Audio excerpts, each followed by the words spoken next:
Hello dear students, आज मैं आपके लिए जो वीडियो बनाने जा रहा हूँ ये एक शॉर्ट वीडियो है जिसके अंदर आपको मैं कवर करवाऊंगा सारे numericals of Henry law.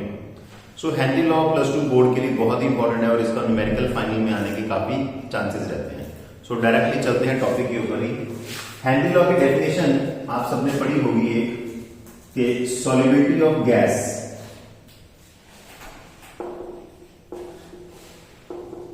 in a particular solvent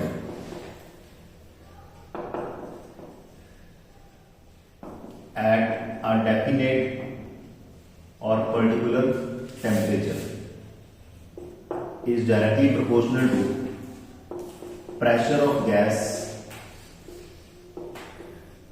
in equilibrium with liquid at that temperature। मतलब सिंपल सा पॉइंट ये है हेनरी लॉ के हिसाब से कि जो सॉल्युबिलिटी है गैस की किसी भी लिक्विड के अंदर वो किस पे डिपेंड करती है कि गैस खुद कितना प्रेशर एक्सर्ट करती है। एक प्रेशर होता है जो अपन खुद से लगाएंगे प्रेशर बाहर से, बाहर वाले प्रेशर पे डिपेंड नहीं कर रही है। गैस किस पे डिपेंड कर रही है? सॉल्युबिलिटी गैस खुद से अपना कितना प्रेशर एक्सर्ट कर रही है सॉल्यूशन के अंदर जाने के लिए। तो इसको मैं ऐसे लिख सकता हूं XA is equal proportional to PA। ए मैंने सपोज किया गैस, कोई गैस है मान लो आपके पास A, X है उसकी सॉल्युबिलिटी, बट हेनरी ने जो सॉल्युबिलिटी डिफाइन की वो डिफाइन की in terms of mole fraction.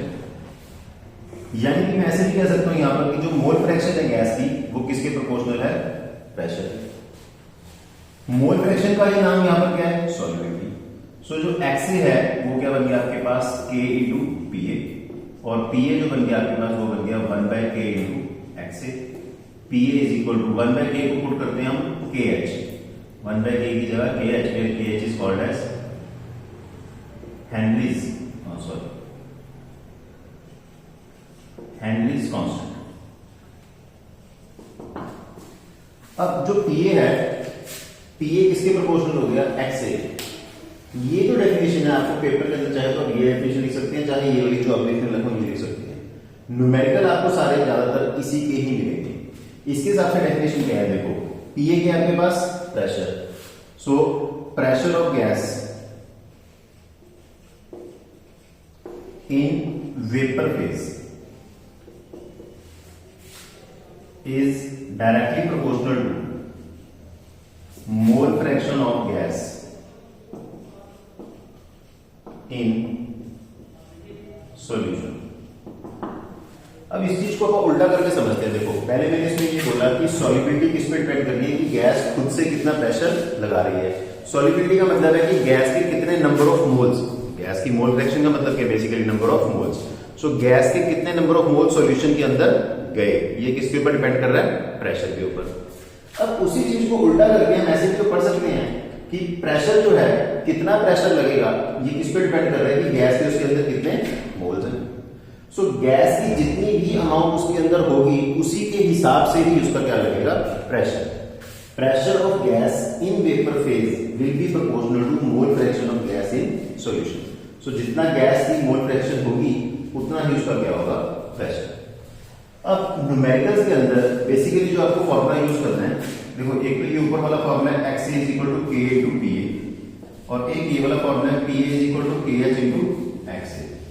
जितने भी न्यूमेरिकल्स हैं वो ज्यादातर इसी के हैं। एक आध न्यूमेरिकल इसका भी मिलेगा आपको, बट आपको पता क्या चलेगा न्यूमेरिकल इसका करना है या इसका करना है। देखो यहां पर जो K की यूनिट्स हैं, यूनिट्स ऑफ KH, ये क्या है? X की यूनिट होते नहीं क्योंकि मोल फ्रैक्शन है। प्रेशर, प्रेशर की यूनिट क्या होगी हमारे पास? एटमॉस्फेयर या फिर बार या फिर सो अगर KH की यूनिट एटमॉस्फेयर में हो, बार में हो या mm में हो तो आप ये फॉर्मूला करोगे। और अगर इसके KH की यूनिट क्या है, देखो यहां से K की यूनिट क्या बनेगी? X के होते नहीं 1/प्रेशर। 1/प्रेशर मींस अगर आपके पास ये आ जाए एटमॉस्फेयर इनवर्स, बार इनवर्स, mm इनवर्स, तो आप ये वाला फॉर्मूला करोगे। सो मैं एक बार फिर से रिपीट कर रहा हूं, ज्यादा न्यूमेरिकल इसी फॉर्मूले के। सो इस वीडियो में मैं इसकी डिटेल में ज्यादा नहीं जा रहा, मैं आपको कंसंट्रेट कर रहा हूँ सीधा सीधा न्यूमेरिकल्स के ऊपर। सो न्यूमेरिकल में देखिए, ये मैं न्यूमेरिकल जितने भी कराऊंगा आपको नॉर्मली एनसीईआरटी के ही करवा रहा हूँ।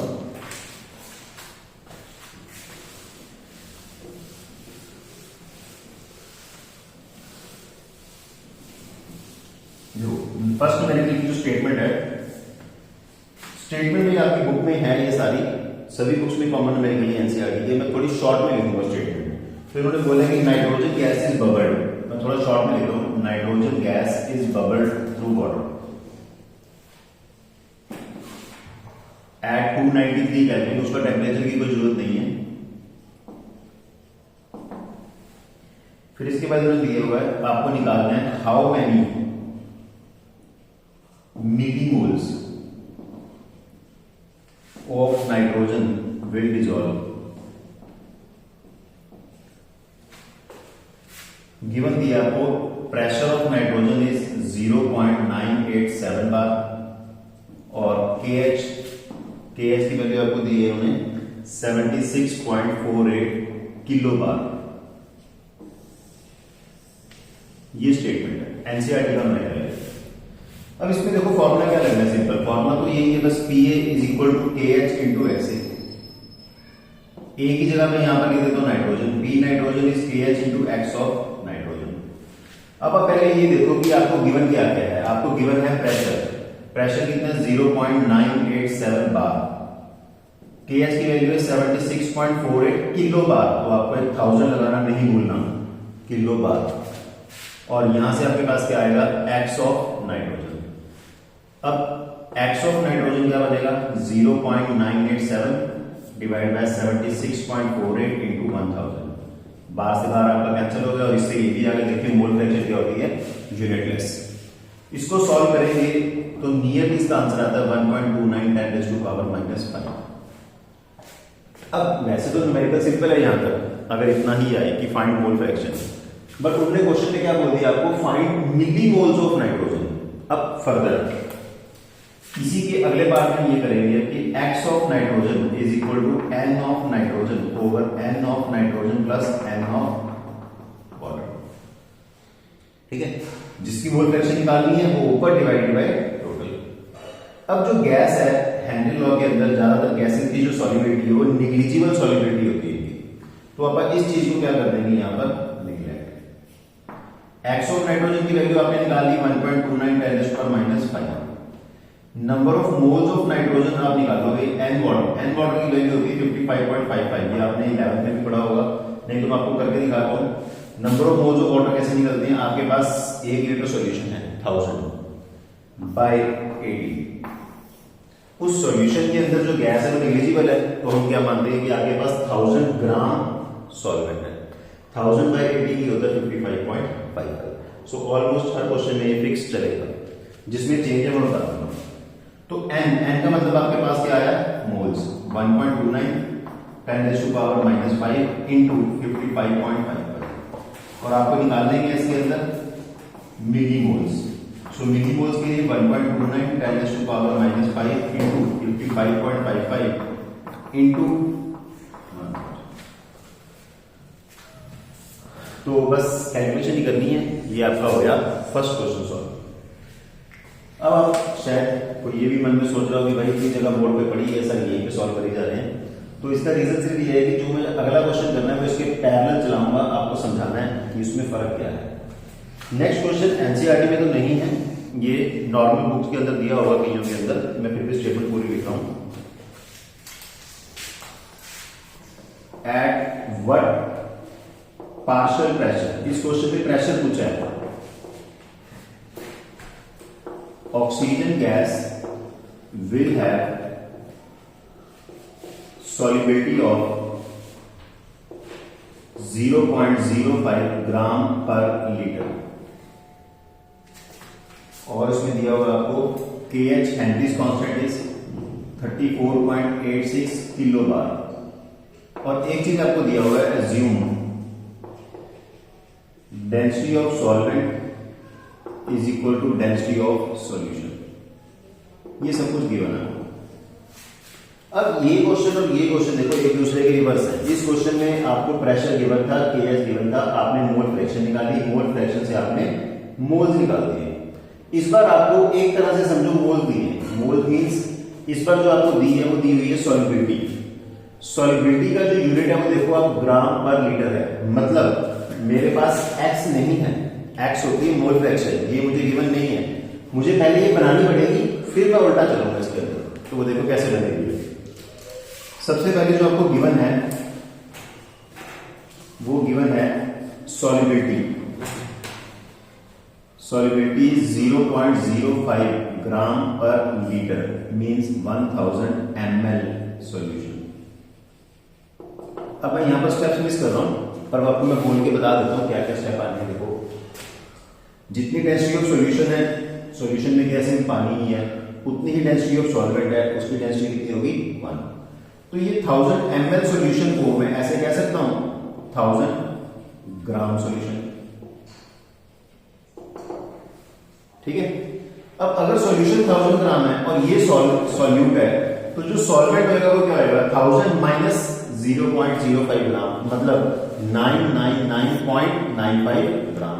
अब वो निग्लिजिबल ही है तो मैं इसको ऐसे कह सकता हूं 0.05 ग्राम ओवर 1000 ग्राम सॉल्वेंट। मैं एक बार लिख भी देता हूं, चलो कहीं को ना पता चलता हो तो ये जो सॉल्यूशन है 1000 ग्राम, इसमें से आपको सॉल्यूट माइनस करना है, यह है 999.95 ग्राम सॉल्वेंट। अब ये सॉल्वेंट चाहे आप ये लिखो चाहे ये लिखो कोई फर्क नहीं पड़ता। अब न्यूमेरिकल में चलने के लिए अपने को क्या चाहिए, पी, के और एक्स।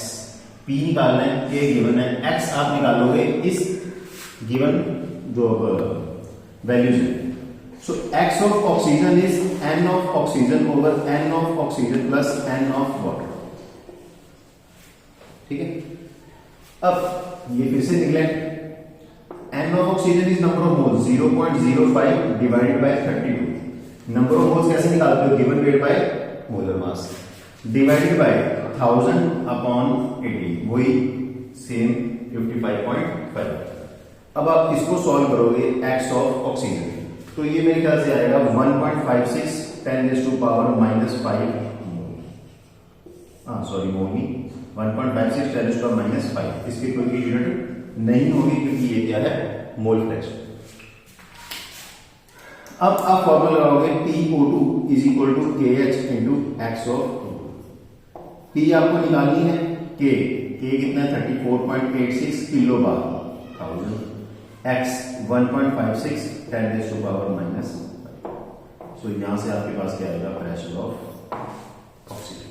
सो बस मल्टीप्लाई कर लो, सॉल्व करो, जितना आ गया आपके पास आंसर आ गया। सो अब दोनों क्वेश्चन के अंदर देखो, इसमें P गिवन था, K गिवन था, आपने X निकाला। इस क्वेश्चन में आपको X डायरेक्टली गिवन नहीं है, पहले सॉल्युबिलिटी से आपने X निकाला, फिर X को पुट करके आपने क्या निकाला यहां पर प्रेशर। ठीक है। सो ये दो न्यूमेरिकल हो गए। इसके बाद अगला जो क्वेश्चन बता रहा हूं मैं आपको, सॉरी भाई बुक में ही देखा मैंने अभी, ये जो सॉल्व करके आ रहा है ये वैल्यू पावर -3 है। ये सॉल्यूशन आपको देखना पड़ेगा, जो भी करके डिवाइड कैलकुलेटर के ऊपर देख लेना। सो ये पावर -3 उसमें -5 है। अब आपको जो अगला न्यूमेरिकल करवा रहा हूं वो है एनसीईआरटी का, नंबर भी बता दो। ये जो मैंने करवाए थे एनसीईआरटी के चैप्टर के बीच में थे। अब जो मैं करवा रहा हूं चैप्टर में बुक में पीछे जो दिए हुए हैं इन टेक्स्ट, आप बुक्स में चेक कर सकते हैं एनसीईआरटी में इन टेक्स्ट अनसॉल्व का ये 6th क्वेश्चन है, इन टेक्स्ट अनसॉल्व।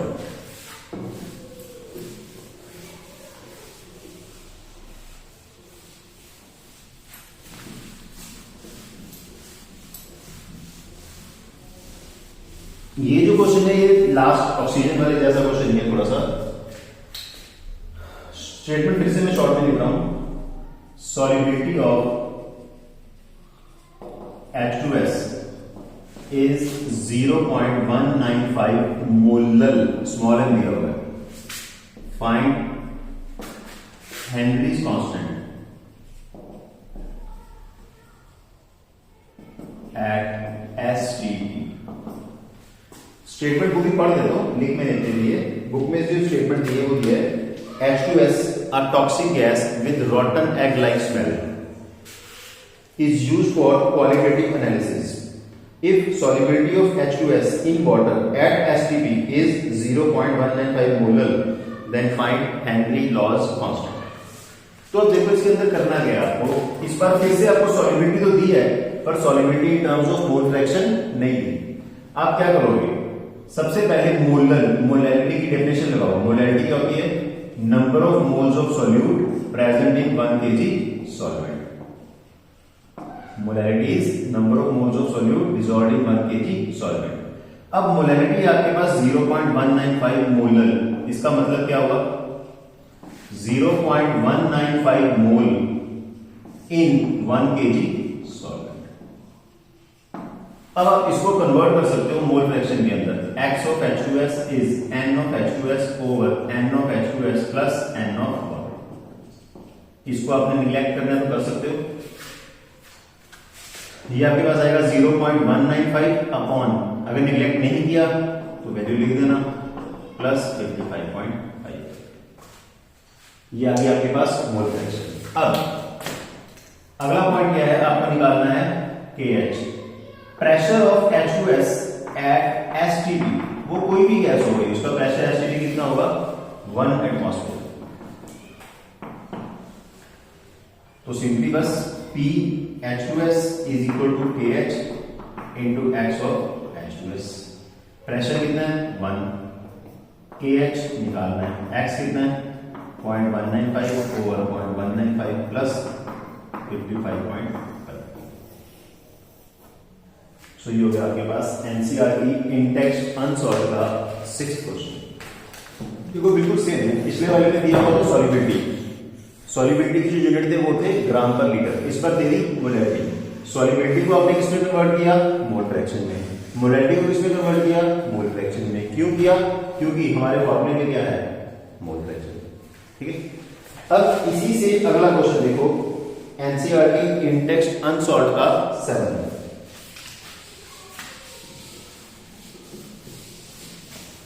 स्टेटमेंट इसकी मैं थोड़ी शॉर्ट में लिख देता हूं। हेनरीज लॉ कांस्टेंट इन्होंने दिया हुआ है CO2 के लिए, KH for CO2 is 1.67 10⁸8 pascal. इसके बाद इन्होंने दिया हुआ है find quantity of CO2, find quantity of CO2 in 500 ml soda packed under 2.5 atm pressure. ये गिवन है। देखो क्वेश्चन इजी है, फिर से बस इस क्वेश्चन के अंदर जो प्रॉब्लम्स हैं वो 2 पॉइंट पे गड़बड़ है। एक कि यहां पर यूनिट है एटमॉस्फेयर और यहां पर यूनिट है पास्कल। तो पहले आपको एटमॉस्फेयर और पास्कल का रिलेशन पता होना चाहिए। 1 atmosphere is equal to 101,325 pascal. बस इस चीज को आप यूज करो, न्यूमेरिकल आ जाएगा आपका formula. PA is equal to KH into x. P कितना है 2.5, एटमॉस्फेयर है तो इसको मैं कर रहा हूं पास्कल में 101,325। KH 1.67 10⁸8 into x of CO2। तो यहां से आपके पास आ जाएगा x of CO2 is 2.5 101,325 divided by 1.67 10⁸8। ये आपको सिंपली डिवाइड करना है, डिवाइड करके इसका जो आंसर आ रहा है वो है 1.51 10⁻⁻⁻। ये मैं बुक से देख के बता रहा हूं आपको, आप डिवाइड करके देख सकते हो। अब वैसे तो बस यहां तक काम खत्म हो गया। अब ये फर्स्ट जैसा क्वेश्चन है जैसे आपने किया था नाइट्रोजन वाला क्वेश्चन, पर इस बार उन्होंने क्या बोल दिया क्वांटिटी, उस बार उन्होंने क्या बोला था फाइंड मिलीमोल्स। उसमें और इसमें देखो क्या फर्क है। फिर कोई x का फॉर्मूला लगाओगे, x of CO2 is n of CO2 over n of CO2 plus n of water। इसको आप निगलेक्ट कर देते हो। x of CO2 आपके पास 1.51 10⁻⁻3। n of CO2 आपको निकालना है मोल्स। n of water आप पुट करते हो हमेशा 55.55 पर, यहां पर मैं स्टार लगा रहा हूं, पर यहां पर 55.55 डिवाइडेड बाय 2 पुट करो। तो एक बार सोच के देखो क्यों, क्योंकि इस क्वेश्चन के अंदर जो वॉल्यूम दिया हुआ है सॉल्यूशन का वो 1000 ना होकर 500 है, वॉल्यूम क्या हो गया हाफ। तो 500 बाई 18 आना है, मैंने 55.58 करके बाई 2 कर दिया। अब यहां से आपके पास आ गए मोल्स 1.51 10⁻³ इंटू 55.55 डिवाइडेड बाई, बस ये आपका आंसर आता है। बट आपकी बुक्स में जो सोल्यूशन है इसका मास भी निकाला फर्दर, तो अगर मास निकालने में इतना सा काम हो रहा है, क्या करो 1.51 10⁻³ into 55.55 divided by 2 into CO2 का मास कितना होता है 44, इसके साथ आप क्या करोगे मल्टीप्लाई। तो ये एनसीईआरटी इन टेक्स्ट अनसॉल्व का 7th मिलेगा। अब इसके बाद जो मैं आपको न्यूमेरिकल करा रहा हूं यहां से वो है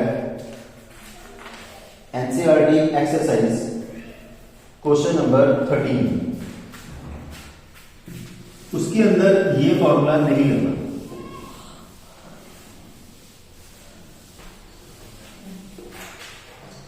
स्टेटमेंट दिया हुआ इसके अंदर, इसके स्टेटमेंट में डिफरेंट है। पार्शियल प्रेशर, साथ साथ आप सुन भी लो, partial pressure of ethane, partial pressure of ethane over a saturated solution containing 6.56 10⁻² gram ethane in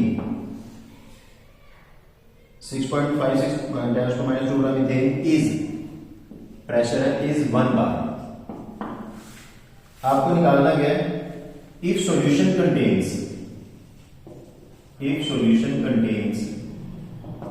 5 into 10⁻² gram ethane, then find partial pressure. तो इसके अंदर जो फॉर्मूला लगेगा वो है हेनरी की first statement, m is proportional to p, m is equal to kp, m1 by m2 is equal to p1 by p2, m1 6.56 10⁻², m2 5 into 10⁻²। Pressure पहले कितना है 1 बार, प्रेशर बाद में आपको निकालना है। बस सिंपली आपके पास आंसर क्या आएगा 5/6.56, नियरली ये सॉल्व करके आता है 0.76 बार।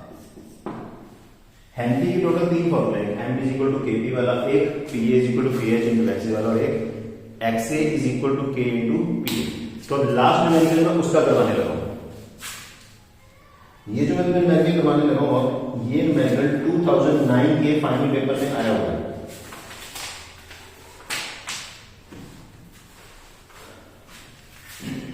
बस ये लास्ट न्यूमेरिकल आज का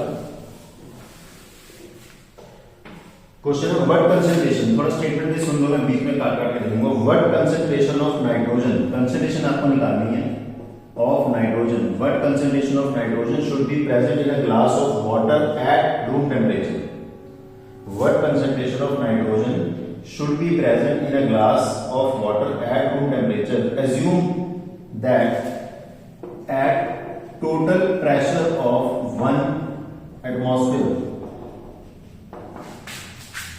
mole fraction of nitrogen in air is 0.78 and kH is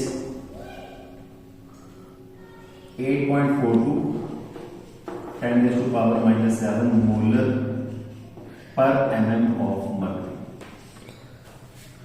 तो ये क्वेश्चन भाई डिफरेंट क्यों है, इस क्वेश्चन के अंदर डिफरेंट पॉइंट क्या है, अगर आप इसमें ध्यान से पढ़ो, मोल फ्रैक्शन ऑफ नाइट्रोजन जो दी है वो एयर में दी है। हेनरी की डेफिनेशन में था मोल फ्रैक्शन इन सॉल्यूशन, ये है मोल फ्रैक्शन इन एयर। तो ये +1 के अंदर एक टॉपिक है states of matter, chapter number 5, उसके अंदर एक टॉपिक आता है Dalton law. Last year CBSE के सिलेबस से कट हो गया तो कई बच्चों ने नहीं पढ़ा होगा, उसका मैं आपको फॉर्मूला बताता हूं, वो है PA is equal to XA into P total. ये डाल्टन लॉ का फॉर्मूला है। आपको किसी भी चीज का प्रेशर निकालना है, गैस का, उसकी मोल फ्रैक्शन है 0.78 और प्रेशर टोटल कितना है 1 एटमॉस्फेयर। 1 एटमॉस्फेयर का मतलब 760 mm। mm में मैंने क्यों किया, क्योंकि ये देखो इसके यूनिट क्या है mm। तो ये मेरे पास आएगा 592.8 mm। अब देखो आपको गिवन थी मोल फ्रैक्शन नाइट्रोजन की एयर में थी उस मोल फ्रैक्शन से आपने क्या निकाल लिया, प्रेशर ऑफ नाइट्रोजन।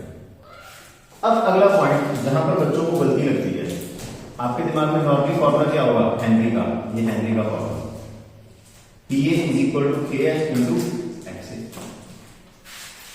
अब ये मैंने स्टार्टिंग में बोला था, यहां पर K की यूनिट क्या होंगे, X के तो यूनिट होते नहीं कोई, तो K की यूनिट क्या होंगे, प्रेशर वाले, प्रेशर की यूनिट क्या होंगे, mm बार एटमॉस्फेयर।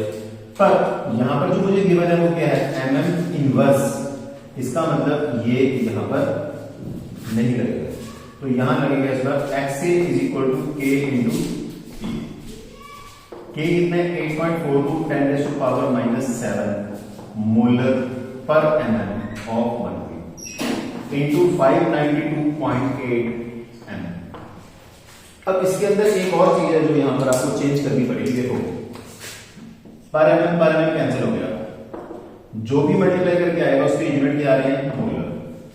अब अगर इसके यूनिट मोलर आ रहे हैं, मोल फ्रैक्शन में तो कोई यूनिट होते ही नहीं है, तो अब इसका मतलब मुझे यहां पर भी एक चेंज करनी पड़ेगी, मुझे यहां लिखना पड़ेगा solubility, simply solubility. Solubility in terms of mole fraction नहीं है, अगर आपको मोल फ्रैक्शन निकालनी है तो इसके आगे चल सकते हो, बट आपने वो क्या पूछा था, व्हाट कंसंट्रेशन ऑफ नाइट्रोजन।